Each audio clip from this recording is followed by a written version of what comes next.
Skipper and research scientist Greg Sass isn't taking any chances.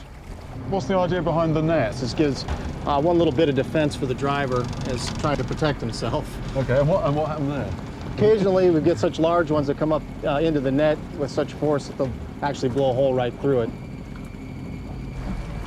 40 years ago, catfish farmers in the south imported a fish from China to clean up waste from the breeding ponds.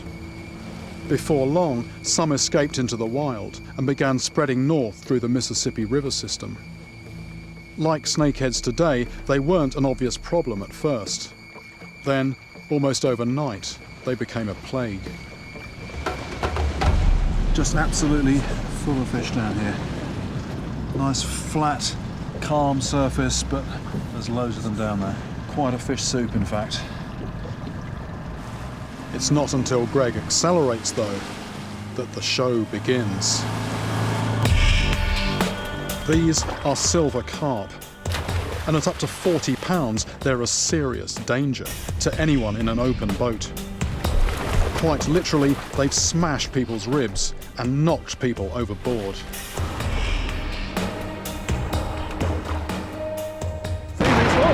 Seeing these as dots on the sonar is one thing, but just the noise of our motor provokes this mass escape response. There's up to 13 tons of these fish for every mile in the river. And that's hundreds of miles. They go all the way down to the mouth of the Mississippi. Just 10 years ago, the carp were virtually unknown here. Now, they've all but taken over.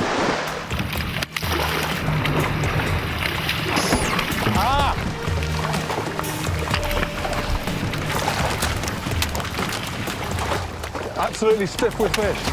There we go, look at this. There's more silver than green in the water there. I actually feel the boat being buffeted as they're banging into it.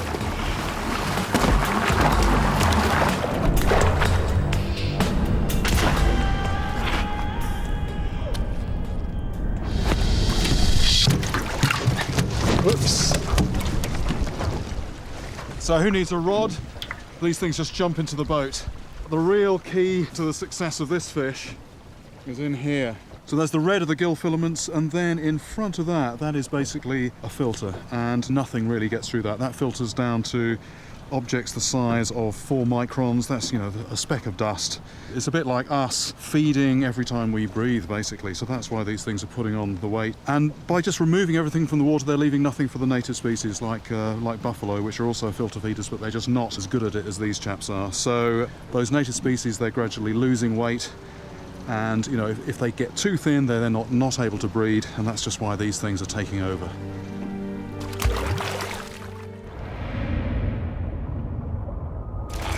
These predatory fish prefer their food alive.